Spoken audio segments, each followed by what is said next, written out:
Difference between DTE and DCE। ठीक है, यहाँ पे कुछ डिफरेंस हम लोग देखेंगे। तो DTE डेटा टर्मिनल इक्विपमेंट और डेटा कम्युनिकेशन इक्विपमेंट में क्या डिफरेंस होता है। तो सबसे फर्स्ट पॉइंट है यहाँ पे DT stands for data termination equipment, या फिर इसको हम लोग बोलते हैं डेटा टर्मिनल इक्विपमेंट। ठीक है, दोनों का मतलब एक ही है, दोनों एक ही चीज़ को ही हम लोग यहाँ पे बोलते हैं। DC stands for data communication equipment. First second point है, it is a device that in an is an information source और an information sink. Data termination equipment या फिर डेटा टर्मिनल इक्विपमेंट से ही डेटा निकलता है और डेस्टिनेशन तक पहुंचता है। मतलब वो सोर्स भी होता है और साथ में डेस्टिनेशन भी होता है, दोनों का काम करता है। डीसी में सेकंड पॉइंट है, it is a device used as an interface between DT. ठीक है, ये इंटरफेस करने के लिए यूज़ किया जाता है। ठीक है, जब डेटा किसी भी कंप्यूटर से या फिर लैपटॉप से या फिर कोई भी डिवाइस से निकलता है, ठीक है, तो डीटी के साथ में जुड़ा होता है डीसी। मतलब डीसी और डीटी दोनों एक साथ काम करता है, सीधी सी बात है। ठीक है, दोनों में इंटरफेस करता है। थर्ड पॉइंट है, DT is concern with source और डेस्टिनेशन ऑफ डेटा। ठीक है, डीटी को किससे मतलब रहता है, सोर्स और डेस्टिनेशन के डेटा से। ठीक है, वो डेटा को सेंड करने और रिसीव करने का काम करता है। DC is concern with communication aspects of data. ठीक है, डीसी क्या करता है, दोनों के बीच में, मतलब दो डिवाइस के बीच में कम्युनिकेशन बनाता है। दो डिवाइस के बीच में कम्युनिकेशन बनाता है, मतलब उसमें कनेक्शन इस्टेब्लिशमेंट। ठीक है, और साथ में जो सेशन वहाँ पे जो क्रिएट होता है, सेशन को मेंटेन करना। ठीक है, वो सारा काम होता है मॉडेम का। ठीक है, जो कि हमारा डीसी है। फिर पॉइंट नंबर 4 है, it produces data and transfers them to a DC with essential control characters. ठीक है, डीटी क्या करता है, डेटा को प्रोड्यूस करता है और ट्रांसफर करता है डीसी को। ठीक है, बाकी जो डीसी जो है वो आगे सेशन क्रिएट करेगा, कनेक्शन स्टैब्लिश करेगा, उसके बाद उस डेटा को उस कनेक्शन के थ्रू भेजेगा। ठीक है, तो वो सारा कौन करता है, डीटी करता है। मतलब डीटी सीधी सी बात है, जो टर्मिनल होगा हमेशा डेटा प्रोड्यूस करेगा या डेटा रिसीव करेगा। ठीक है, मतलब डीटी हमेशा डेटा लेवल पे काम करेगा। डीसी में फोर्थ पॉइंट है, it convert signal to a format appropriate to transmission medium and introduce it onto network line.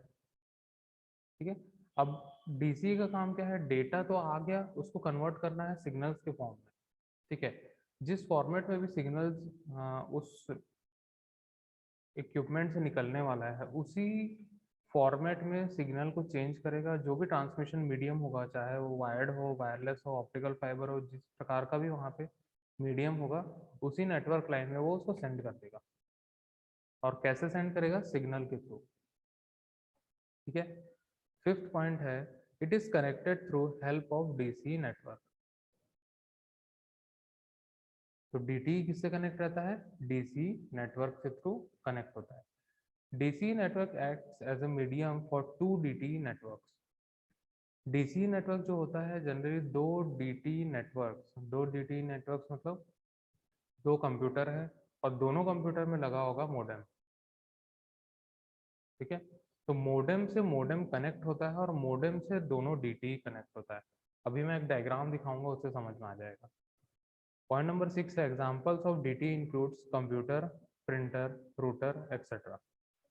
तो डीटी में जो डेटा प्रोड्यूस करता है उस टाइप के डिवाइसेस होंगे, जैसे कंप्यूटर्स है, प्रिंटर है, ठीक है, या स्कैनर हो गया, रूटर हो गया। इस प्रकार के जो डिवाइसेस होते हैं वो सारे डीटी डेटा टर्मिनल इक्विपमेंट्स होते हैं। अगर हम लोग डीसी का एग्जांपल देखें तो इसमें आता है modem, ISDN adapters, satellites and network interface cards. ठीक है, तो ये सारे क्या होते हैं, डीसी डिवाइसेस होते हैं। ठीक है, एक मैं यहाँ पे डायग्राम आप लोगों को दिखाता हूँ तो उससे समझ में आएगा। जो यहाँ पे हम लोग को डायग्राम दिख रहा है, ठीक है, इस डायग्राम में किस प्रकार से एक्चुअल में कनेक्ट किया जाता है वो हम लोग यहाँ पे देखते हैं। ठीक है, ये है डीटी, डेटा टर्मिनल इक्विपमेंट, मतलब ये कंप्यूटर है हमारा। कंप्यूटर से एक केबल इंटरफेस लगा होगा और ये मॉडेम में जुड़ा होगा। ठीक है, पहले के ज़माने में क्या होता था कि कंप्यूटर जो होता था उसमें कुछ भी नहीं लगे रहता था, मतलब नेटवर्क से कनेक्ट होने के लिए कोई भी डिवाइसेस नहीं लगी होती थी, मतलब उसको हर चीज़ हम लोग को एक्सटर्नल वहाँ पे लगाना होता था। ठीक है, तो जैसे ही ये कंप्यूटर हमने खरीद के लेके आया, आज से मतलब 20-25 साल पहले की बात है, हम लोग ने कंप्यूटर उठा के लेके आया, लगाया, ठीक है, असेंबल किया, सारा चीज़ हम लोग कर लिया, लेकिन उसमें नेटवर्क कनेक्टिविटी का कोई फंक्शन दिया ही नहीं था। ठीक है, तो हमने क्या किया, मार्केट गए, मॉडेम लेके आए। ठीक है, हमने ये मॉडेम ले आया, हमने ये मॉडेम ले आया। ठीक है, तो जब हमने ये मॉडेम ले आया तो मॉडेम को कनेक्ट करना है कंप्यूटर पे। ठीक है, तो इस मॉडेम को कनेक्ट करने के लिए हमारे पास एक ऑप्शन है सीरियल केबल का, जो RS-232 केबल हमने देखा। ठीक है, उस सीरियल केबल से हम लोग इसको कनेक्ट करते हैं। ठीक है, मॉडेम को। ठीक है, यहाँ पे मेल DB25 पोर्ट होता है और यहाँ पे फीमेल DB25 पोर्ट होता है। ठीक है, और इस प्रकार का एक इंटरफेस केबल आता है, वो सेम केबल रहता है जो हम लोग आज के डेट में मॉनिटर में हम लोग लगाते हैं। ठीक है, 9 पिन वाला जो सीरियल केबल लाइन होता है, उसी से ही हम लोग कनेक्ट करते हैं। और जो ये मॉडेम है वो है DC, data circuit terminating equipment. ठीक है, या फिर डेटा कम्युनिकेशन इक्विपमेंट जिसको बोला जाता है। ठीक है, तो जनरली कोई भी एक DT को DC से जोड़ा जाता है, लेकिन आज के डेट में जितने भी कंप्यूटर्स, लैपटॉप, मोबाइल फोन जितने भी आ रहे हैं, सबके अंदर पहले से लगा होता है मॉडेम, सभी के अंदर पहले से लगा होता है। ठीक है, जो नेटवर्क कार्ड होता है हमारे पास, हमारे कंप्यूटर जहाँ पे हम लोग लैन वायर लगाते हैं, या फिर जो हमारा जो एक छोटा सा वाईफाई रिसीवर हम लोग लगाते हैं। ठीक है, वाईफाई रिसीवर भी क्या है, वो DC ही है। ठीक है, हम लोग छोटा सा लेके आते, 100 रुपये का लगाया, कंप्यूटर में लगा लिया। ठीक है, वो भी क्या है, एक DC है। अगर मान के चलो हमारे कंप्यूटर में नेटवर्क कार्ड नहीं है, लेकिन मदरबोर्ड में इनबिल्ट भी हम लोग को मिल जाता है। ठीक है, मतलब हम लोग आज के डेट में जितने भी मदरबोर्ड्स देखते हैं कंप्यूटर में, लैपटॉप में, सभी में हम लोग को पहले से मॉडेम मिल जाता है, इनबिल्ट मिल जाता है, मतलब हम लोग को अलग से लगाने की जरूरत नहीं होती है। ठीक है, तो यही ओवरऑल फंडा है DT और DC का। ठीक है, लेकिन आज के डेट में DT प्लस DC दोनों एक साथ आता है, जो हम लोग घर में रूटर्स भी लगाते हैं। ठीक है, वाईफाई रूटर होता है, उसमें भी पहले से मॉडेम लगा होता है। ठीक है, अगर हमारे कंप्यूटर में नहीं है लेकिन पोर्ट दिया हुआ है, तो भी वो वर्क करेगा। ठीक है, तो ये था ओवरऑल DT और DC।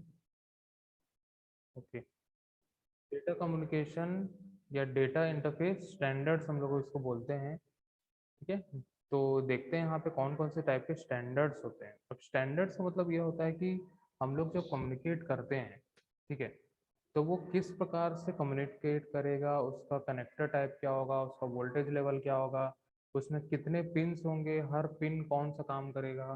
ठीक है, जो सीरियल हम लोग कनेक्शन देखे अभी, उसमें 9 पिन होते हैं, 9 पिन का अलग अलग काम होता है।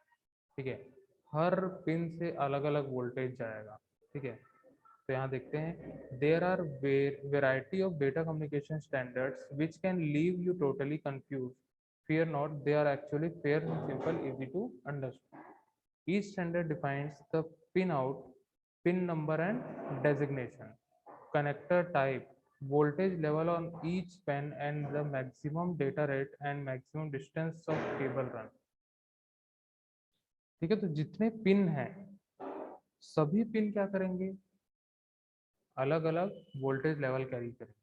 उनका कनेक्टर टाइप क्या होगा, वोल्टेज लेवल हर एक पिन में क्या होगा, उसका मैक्सिमम डेटा रेट क्या होगा, मिनिमम डेटा रेट क्या होगा, मैक्सिमम डिस्टेंस कितना कवर कर रहा है केबल रन, वो सारी चीज़ें हम लोग यहाँ पे देखेंगे।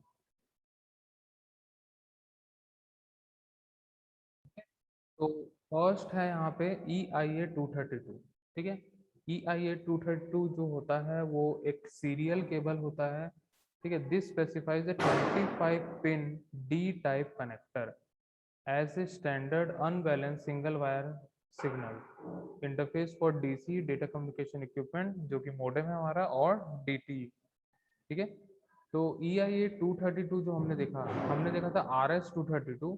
ठीक है, वैसे यहाँ पे EIA 232 भी होता है जिसमें 25 पिन होता है, जिसको हम लोग CCITT वर्जन 24 के नाम से जानते हैं, लेकिन आज की डेट में ये कोई भी यूज नहीं करता है। अगर इस टाइप का अगर मैं पोर्ट दिखाऊं आप लोग को, तो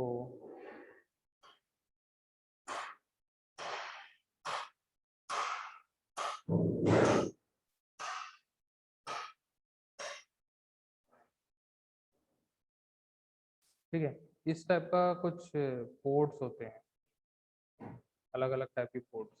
ठीक है, का डायग्राम अगर हम लोग देखें तो इसमें 25 पिन्स होते हैं।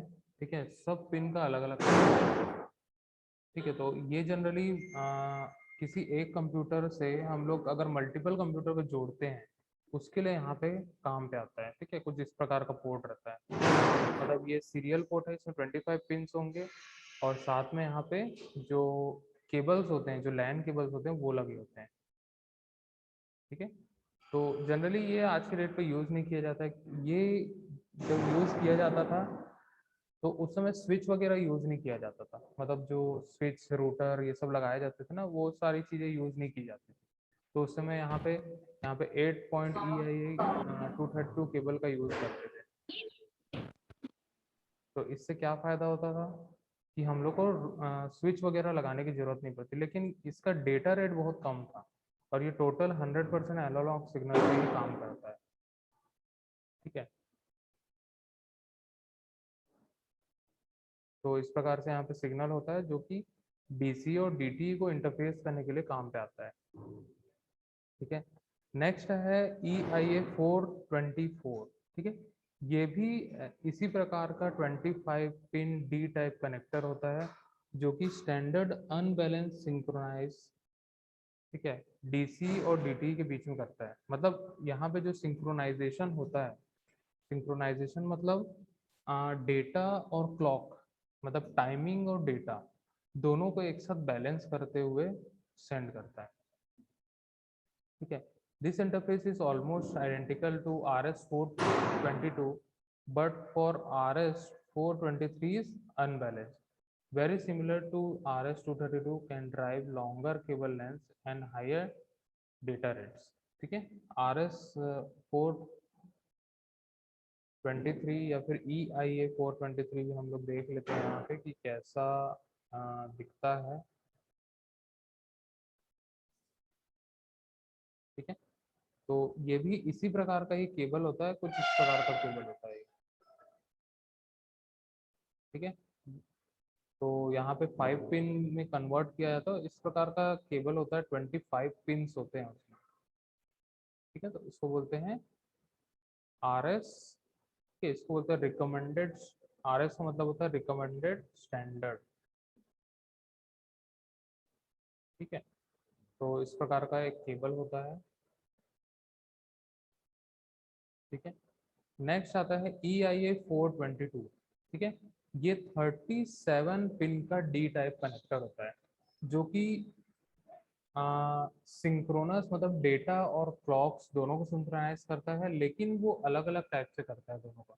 ठीक है, अब यहाँ पे देखो, this interface can also be on 9-वे D टाइप्स एंड 15-वे D टाइप्स। ठीक है, मतलब ये काम इसका थोड़ा सा अलग है, सिंक्रोनाइज दोनों करता है, मतलब RS 423 भी करेगा, 422 भी सिंक्रोनाइज करेगा, काम करता है। और किस किस को सिंक्रोनाइज करेगा? डेटा को और क्लॉक को।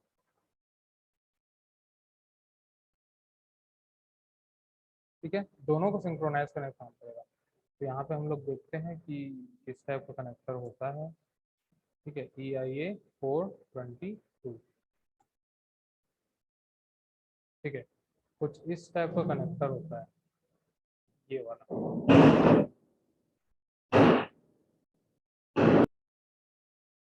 EIA 530, जिसको हम लोग CCITT वर्जन 1 जिसको बोला जाता है, तो RS 530। ये भी 25 पिन D टाइप कनेक्टर होता है, ठीक है।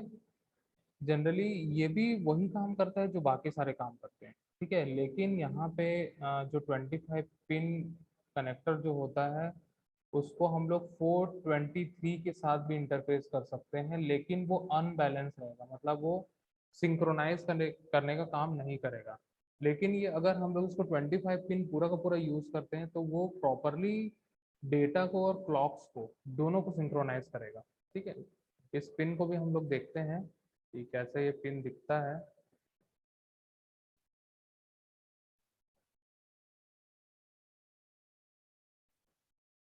ठीक है, ये देखो,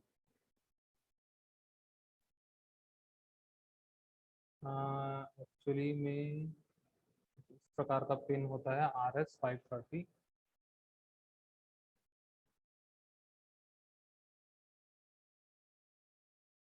ये रहा, ठीक है। तो 232 जैसा ही होता है सेम, ये RS530 का जो फीमेल जो पॉइंट होता है वो है यहाँ पे, वो यहाँ पे दिया हुआ है, ठीक है। तो इस प्रकार से हम लोग के पास एक सीरियल कनेक्शन मिलता है जो जिसमें 25 पिन होते हैं, ठीक है। 13 ऊपर रहते हैं और 12 नीचे होते हैं।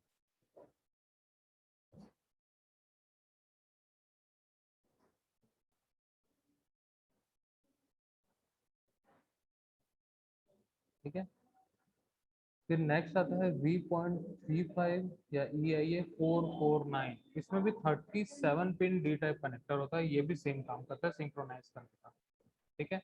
नेक्स्ट आता है X21, ठीक है। X21 या फिर इसको X.21 भी बोला जाता है, या फिर ये जनरली एक स्टेट ड्रिवन प्रोटोकॉल जो होता है जो हम लोग को बहुत ज़्यादा हाई स्पीड कनेक्टिविटी हम लोग को देता है, ठीक है। ये इंपॉर्टेंट होता है, ये हमेशा एग्जाम में आता है शॉर्ट नोट के फॉर्म पे, ठीक है। इसको देखते हैं हम लोग। This specifies a 15 pin D type connector as a standard balance signal pair synchronize synchronous data and clocks interface for DC data communication equipment or DT data termination equipment. This interface has only one clock normally, but the full pinout caters for two. ठीक है, इसमें generally एक ही clock होता है, ठीक है। जब भी हम लोग इस टाइप का हम लोग केबल यूज करेंगे X.21, ठीक है, तो इसमें हमेशा एक ही क्लॉक पे काम करेगा, ठीक है। X.21 is a state-driven protocol running full duplex at 9600 byte per second to 64 kbps, ठीक है। 9600 बिट पर सेकेंड टू 64 किलो बिट्स पर सेकेंड तक ही काम करता है। मतलब जो भी नेटवर्क्स हम लोग यूज़ करते हैं, बहुत सारे जो आज के डेट में आते हैं, कि आज के डेट में तो सब यूएसबी वाला हो गया, लेकिन जब हम अगर हम लोग सीरियल नेटवर्क की अगर बात करें तो सीरियल नेटवर्क में जनरली इस टाइप के केबल्स यूज़ किए जाते थे, ठीक है। तो 64 kbps जो होता है स्पीड बहुत ज़्यादा कम होता है, आज के डेट पे इस टाइप का हम लोग यूज़ नहीं करते, सब चीज़ जो है रिप्लेस हो चुका है ऑप्टिकल फाइबर से, ठीक है। It is a circuit switching protocol using synchronous ASCII with odd parity to connect and disconnect subscriber to public switching network, ठीक है। जनरली ये एक सर्किट स्विचिंग प्रोटोकॉल यूज करता था जो बिट्स है उसको सिंक्रोनाइज करने के लिए, ठीक है। क्योंकि यहाँ पे फुल डुप्लेक्स मतलब एट ए टाइम वो डेटा सेंड भी करता है रिसीव भी करता है, उसको हम लोग बोलते हैं डुप्लेक्स, ठीक है। मतलब एक ही समय पे वो डेटा सेंड भी कर रहा है और डेटा रिसीव भी कर रहा है, दोनों अगर एक साथ करेगा तो उसको हम लोग बोलेंगे फुल डुप्लेक्स। और फुल डुप्लेक्स जो है मैक्सिमम स्पीड करता था 64 kbps, अगर हम लोग X.21 सीरियल केबल यूज करते हैं या फिर X.21 नेटवर्क हम लोग यूज करते हैं, ठीक है। तो ये किसके लिए यूज किया जाता था? सिंक्रोनाइज करने के लिए डीटी और डीसी के बीच में, ठीक है। जो कि हमेशा ऑड पैरिटी एक जनरेट करता था जिसके थ्रू वो कनेक्ट करता था और डिस्कनेक्ट करता था सब्सक्राइबर्स को। सब्सक्राइबर्स मतलब जो भी उस नेटवर्क को यूज कर रहा है उसको बोलते हैं सब्सक्राइबर, ठीक है। The data transfer phase is transparent to the network. Any data can be transferred through the network after call establishment is made successfully by the X.21 protocol, ठीक है। डेटा ट्रांसफर यहाँ पे बहुत इजीली हो जाता था, ट्रांसपेरेंट नेटवर्क यहाँ पे हम लोग को देखने मिलता है, और जनरली सीधी सी बात है, यहाँ पे जब कॉल एस्टेब्लिशमेंट हो जाएगा, मतलब यहाँ पे एक नेटवर्क से कनेक्ट होने के लिए एक नंबर डायल किया जाता था, ठीक है, मतलब एक प्रकार का डायल अप नेटवर्क होता था, उससे एक कॉल एस्टेब्लिशमेंट होता था, उसके थ्रू यहाँ पे X.21 प्रोटोकॉल जो है वो क्या करता है, अपना डेटा सेंड करता है और रिसीव करता है, ठीक है।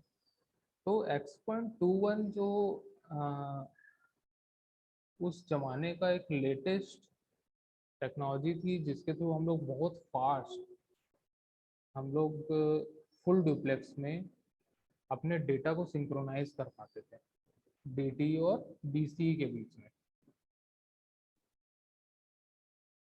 X.1, ठीक है। इस प्रकार का एक केबल होता है जिसमें 25 पिन होते हैं, ठीक है, ऊपर 13, नीचे इस प्रकार के, सॉरी 15 पिन होते हैं इसमें, ठीक है, ऊपर 8 होते हैं और नीचे 7 पिन होते हैं, ठीक है। तो हर पिन का अलग अलग काम होता है, ठीक है। यहाँ पिन नंबर 1 की बात करें तो शील्ड प्रोवाइड करता है, सेकंड ट्रांसमिट, थर्ड कंट्रोल ए, ठीक है, फोर्थ होता है रिसीव ए, फिफ्थ होता है इंडिकेशन ए, सिक्स होता है सिग्नल टाइमिंग, सेवन्थ होता है ग्राउंड, ठीक है, एट भी होता है ग्राउंड, ठीक है, 14 15 कोई यूज का नहीं है। ट्रांसमिट करता है pin number 9, pin number 10 control B, control A और कंट्रोल बी, रिसीव ए और रिसीव बी, मतलब दोनों सिंक्रोनाइज करते हुए काम करता है, ठीक है। और 13th पिन जो होता है वो सिग्नल टाइमिंग को जनरेट करता है, मतलब सिग्नल टाइमिंग को भी जो सिंक्रोनाइज करेगा, ठीक है, कितने देर में कौन सा सिग्नल जाना है वो सारी चीज़ें डिसाइड करता है पिन नंबर 13, ठीक है। तो ये था X.21 इंटरफेस। तो यहाँ पे हमने स्टैंडर्ड्स भी देखा, बहुत सारे स्टैंडर्ड्स होते हैं, ठीक है। सभी स्टैंडर्ड्स का काम यही होता है कि डीटी और डीसी को कैसे इंटरफेस किया जाए।